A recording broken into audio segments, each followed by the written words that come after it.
तो आज हम शुरुआत करते हैं एग्रीकल्चर पद्धतियाँ, कृषि, फसल का उत्पादन और प्रबंधन। चैप्टर का नाम है फसल का उत्पादन एवं प्रबंधन। इंग्लिश मीडियम बुक्स में ये मिलेगा आपको crop production. Crop production PRODUCTION crop production and management MANEGMENT management. इस नाम से चैप्टर है crop production and management English medium books में। हिंदी में उसे कहते हैं फसल उत्पादन एवं प्रबंधन। चलिए इसके बाद में अब पहला क्वेश्चन है कि फसल किसे कहते हैं। पहला क्वेश्चन है फसल किसे कहते हैं। अब देखिए फसल किसे कहते हैं तो इसको इंग्लिश में लिखेंगे what is the crop WHAT what is the crop CROP। Crop क्या होता है, फसल किसे कहते हैं या फसल क्या होता है। अब देखिए इसका आंसर है एक ही किस्म के पौधे किसी स्थान पर बड़े पैमाने पर उगाए जाते हैं तो इसे फसल कहते हैं। यानी the same types plants in a place, किसी एक विशेष स्थान पर जो ग्रो किए जाते हैं, उगाए जाते हैं, तो उनको जैसे गेहूं की फसल और तमाम फसलों को किस उद्देश्य से उगाते हैं, उनको फूड के उद्देश्य से या बिजनेस के उद्देश्य से या लकड़ी के उद्देश्य से। तो किसी विशेष उद्देश्य के लिए एक ही स्थान पर एक ही जैसे पौधों को उगाया जाना फसल कहा जाता है। ठीक है, नेक्स्ट क्वेश्चन है हमारा किसानों द्वारा उपयोग में लाए जाने वाले कृषि पद्धतियाँ कौन सी हैं। What is the agriculture process which uses by the farmers. कौन सी कृषि पद्धतियाँ हैं, एग्रीकल्चर प्रोसेस हैं जो किसान के द्वारा उपयोग में लाए जाते हैं। ठीक है, पहला होता है मिट्टी तैयार करना। मिट्टी तैयार करना ये आपको इंग्लिश मीडियम बुक में क्या मिलेगा, प्रिपरेशन ऑफ सोइल। दूसरा बुवाई, ये होगा सोविंग। अगला है उर्वरक एवं उर्वरक देना, तो ये होगा एड फर्टिलाइजर्स एंड मैनर्स, यानी घूरा और खाद को देना। खाद घूरा होता है और उर्वरक जो हमारे जो खेत में डालते हैं खाद वो होती है। बुवाई जो गेहूँ बोते हैं उसको हम कहते हैं सोविंग। सोविंग दो तरीके से होती है, पहले तो हल के पीछे बोई जाती है, उसके बाद में स्कैटरिंग होती है जो हाथ से उलीचते हैं। मिट्टी तैयार करना, जुताई उताई करके मिट्टी बराबर करते हैं। इसके बाद में अगला पॉइंट है सिंचाई। सिंचाई का अर्थ होता है, इंग्लिश में सिंचाई को कहते हैं इरिगेशन, ये सिंचाई हो गया। फिर खरपतवार से सुरक्षा। खरपतवार होता है पेस्ट, इंग्लिश मीडियम बुक में ये मिलेगा पेस्ट। पेस्ट मैंने होता है खरपतवार। ये अनचाहा जो होता है उग जाता है, जैसे फसल हमने गेहूं की बोई और उसमें बथुआ या दुनियादारी जो उगाए हैं, अनचाही घासें जो होती हैं उनको पेस्ट कहते हैं, उससे सुरक्षा करना। इसके बाद हम कटाई, फसल जब पक जाती है तो उसकी कटाई की जाती है, इसको कटिंग कहते हैं। ठीक है, और कटिंग के साथ साथ ये हेडिंग आपको इंग्लिश मीडियम बुक में मिलेगी कटाई, इसको कहते हैं हार्वेस्टिंग। और उसके बाद हम भंडारण का मतलब होता है मैनेजमेंट या स्टोरेज। ठीक है, भोजन का स्टोर करना, काट के हम उसको स्टोरेज करते हैं। अगला है जुताई किसे कहते हैं, what is the ploughing. Ploughing क्या है, प्लोइंग मैंने जुताई, मिट्टी को उलटना पलटना, ये हल से हम लोग उलटते पड़ते हैं, मिट्टी को पोला करते हैं। इसके बाद में by the process loosing, by the जो प्रोसेस होता है, तरीका होता है loosing of the soil known as the ploughing, उसको हम क्या कहते हैं, प्लोइंग कहते हैं। खाद एवं उर्वरक क्या है, तो वही आपको ऊपर हम बता चुके, वे पदार्थ जिन्हें मिट्टी में पोषक स्तर बनाए रखने के लिए मिलाया जाता है खाद या उर्वरक कहते हैं। Adding the elements whose element that is add in soil to increase the पोषक स्तर बनाए रखने का, तो इंक्रीज द पोषक स्तर मतलब जो न्यूट्रिएंट्स। तो अगला है सीड ड्रिल क्या है। सीड ड्रिल ये देखो इंग्लिश में लिखा हुआ है, हिंदी मीडियम है ये, इसमें इंग्लिश में लिखा हुआ है सीड ड्रिल। जो सीड ड्रिल एक मशीन होती है जो जिसको ट्रैक्टर से खींचा जाता है और उसमें पीछे गेहूँ या कोई चीज़ बोई जाती है, बोने वाली मशीन को सीड ड्रिल कहते हैं। ठीक है, तो बुवाई के लिए ट्रैक्टर का उपयोग किया जाता है। इसके उपयोग निम्न फायदे हैं, इसके द्वारा बीजों को समान दूरी पर गहराई बनी रहती है। बुआई खाद बीज मिट्टी द्वारा ढक जाते हैं और उपयोग में श्रम और समय की बचत होती है। जल्दी जल्दी हो जाता है इससे। जैविक खाद बनाने के लिए अपशिष्टों का अपघटन किसके द्वारा होता है? अपशिष्ट पदार्थ यानी जो खराब पदार्थ हमारे बचे कुचे पदार्थ हैं, भूरा कचरा है, ये अपशिष्ट पदार्थ होता है। ये सूक्ष्म जीवों द्वारा, छोटे छोटे जीव है, माइक्रो बैक्टीरिया वगैरह हैं, जो इनको सलाह देते हैं। खेतों में तो ये क्या होगा, इंग्लिश में से क्या कहेंगे सूक्ष्म जीवों को? माइक्रोब्स, इंग्लिश में से माइक्रोब्स कह देंगे। खेतों में लगातार फसल उगाने से क्या हानियाँ हैं? तो जो कंटिन्यू ग्रोइंग फसल जो होती है, लगातार उगाने से, खेतों में लगातार फसल उगाने से खेतों के पोषक तत्वों के तो growing the continue crops in any field, या यानी जो कोई खेत है उसमें क्या हो जाता है? डिफिशियंसी इन न्यूट्रिएंट्स, पोषक तत्वों की कमी हो जाती है। 3 उर्वरकों के नाम लिखिए। तमाम उर्वरक डाली जाती हैं। अगर आप लोग खेतियर परिवार से बिलोंग करते हैं तो आप जानते होंगे यूरिया है, DAP है, अमोनियम सल्फेट है, पोटास है, ये सारी चीज़ें डाली जाती हैं खेत में। खाद और उर्वरक में अंतर क्या है? देखिए भाई, खाद और उर्वरक में अंतर। खाद जो है ये हमारे घरों में बनाई जाती है, जैसे घूरा होता है, जैविक पदार्थ है। उर्वरक ये रासायनिक पदार्थ है, ठीक है। तो आप लिखेंगे खाद को मैनर लिखते हैं इंग्लिश में, इंग्लिश मीडियम किताब इसको manner is a bio material, और ये कैसा है? केमिकल मटेरियल है। ये अपशिष्टों को मिट्टी में मिलाकर दबाकर बनाया, जो हमारे कचरा कूड़ा होते हैं उनको मिट्टी में दबाकर, और ये फैक्ट्रियों में तैयार किया जाता है। ये सभी प्रकार के पोषक तत्व होते हैं, इसमें विशेष प्रकार के पोषक तत्व होते हैं जो मिलाए जाते हैं। मिट्टी में रहने वाले केंचुए सूक्ष्म एवं सूक्ष्म जीव किसानों के कैसे मित्र होते हैं? हाउ द माइक्रोब्स एंड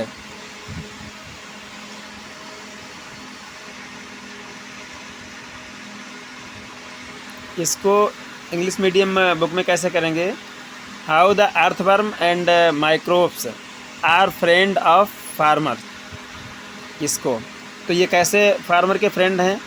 ये जो हैं लूजिंग करते हैं किसमें? मिट्टी में, क्योंकि ये मिट्टी को पलट कर पोला करते हैं तथा ह्यूमस बनाते हैं। तो the microbes and earthworm is make humus and रासायनिक प्रक्रिया तथा मिट्टी की उर्वरक शक्ति बढ़ा। तो इसकी जो रासायनिक प्रक्रियाएं हैं उसके द्वारा ये मिट्टी की उर्वरक शक्ति को बढ़ाते थे। फर्टिलाइजर जो एंड सॉइल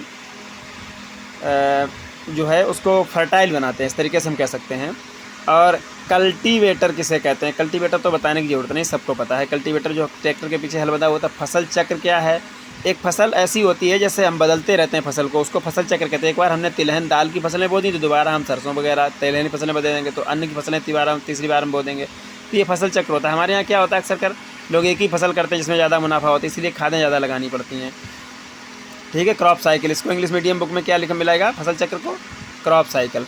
उस जीवाणु का नाम बताइए जो वायुमंडलीय नाइट्रोजन को स्थिरीकरण करते हैं। राइजोबियम है, दलहनी पौधों के जड़ों में पाया जाता है। गांठें जैसी होती हैं, आपने देखा होगा, ढेचा है, मूंग है, इनकी जड़ों में, उन्हीं में राइजोबियम होता है। ये वायुमंडल की नाइट्रोजन को फिक्स करके पौधे को नाइट्रेट या नाइट्राइट के रूप में ला करके और पौधों को देता है।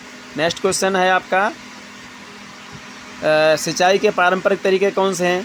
तो पारंपरिक तरीके जो पहले से चले आ रहे हैं हमारे, ओल्ड पद्धतियाँ इरिगेशन की, वो कौन कौन सी हैं? देखिए, मोट चलता था, आजकल के लोग हम लोग नहीं जानते इसको। चैन पंप होती थी, ढेकली और रहेट, ठीक है। ये इसी मोट और चैन पंप, ढेकली और रहेट इसी नाम से आपको इंग्लिश मीडियम बुक में मिलेंगे। खाद के लाभ बताइए। What is the benefits of manners? तो खाद के लाभ देख लीजिए। मिट्टी को जलधारण क्षमता यानी the capacity of storage water की स्टोरेज की कैपेसिटी को बढ़ा देते हैं। इसमें मिट्टी भुरभुरी एवं सरंध्र हो जाती है। मिट्टी कैसी होती है? लूज़ हो जाती है और उसमें जो है पोर्स हो जाते हैं, रंध्र हो जाते हैं। तो soil became loose and porous मतलब होता है सरंध्र, पोर बन जाते हैं। इसमें मित्र जीवाणुओं की संख्या वृद्धि होती है। अब इसमें क्या होती है, जो बेनिफिशियल ऑर्गेनिजम्स हैं वो बढ़ जाते हैं, उनको सांस मिलती रहती है ज़मीन के नीचे। सिंचाई के मुख्य स्रोतों के, तो what is the main source of irrigation, ऐसे करके इसको क्वेश्चन को लिखा होगा।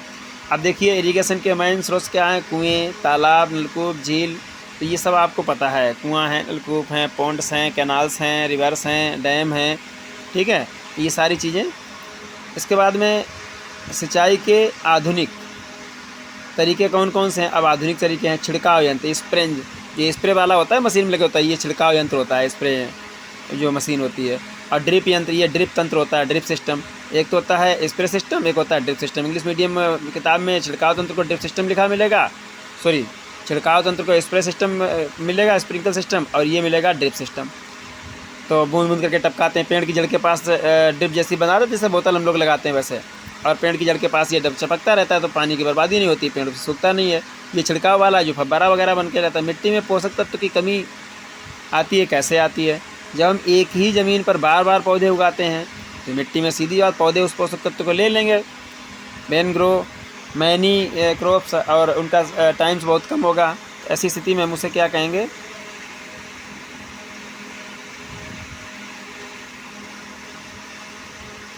अब देखिए, कह रहा है कि उर्वरक किसे कहते हैं, ये तो हम बता चुके हैं पहले क्वेश्चन।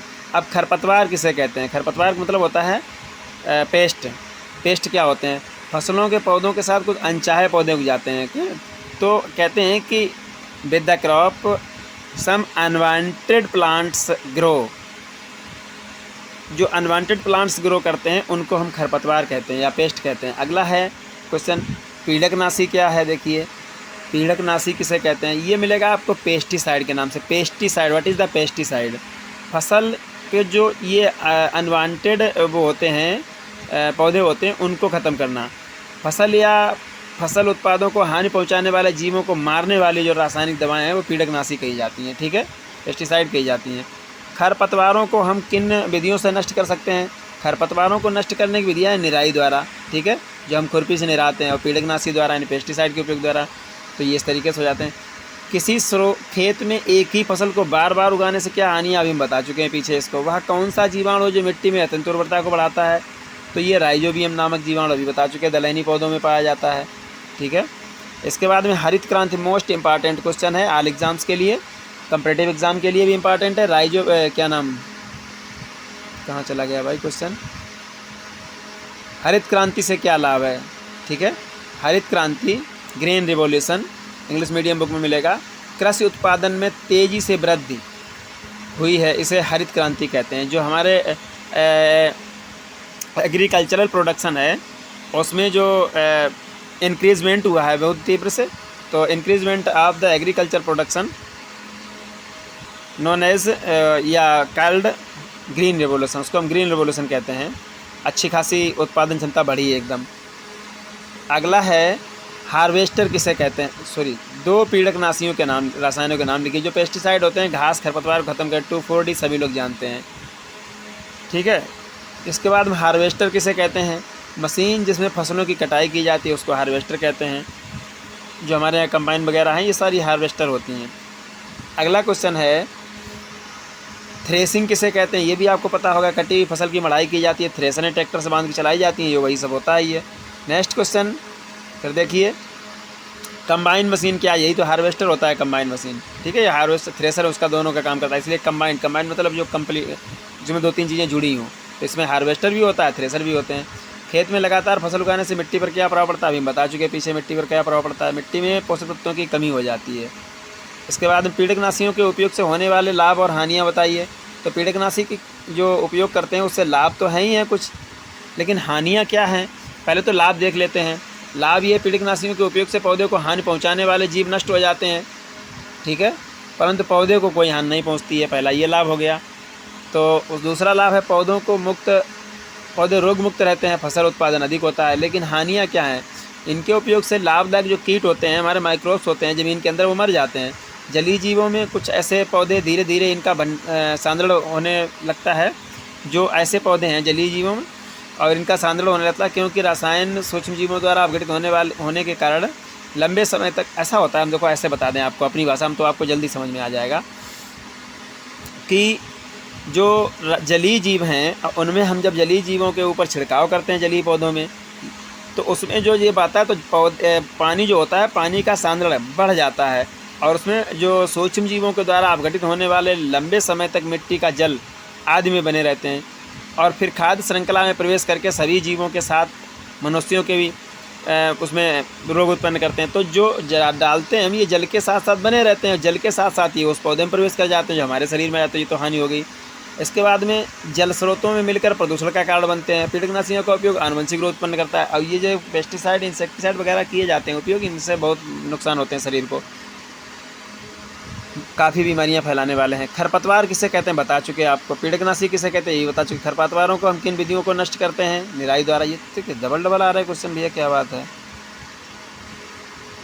चलिए नेक्स्ट देखते हैं।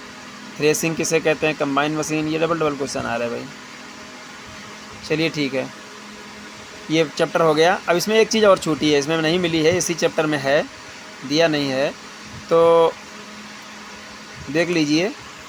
खरीफ की फसल क्या होती है? कौन सी? खरीफ। इंग्लिश मीडियम बुक में भी आपको खरीफ मिलेगा। खरीफ क्रॉप।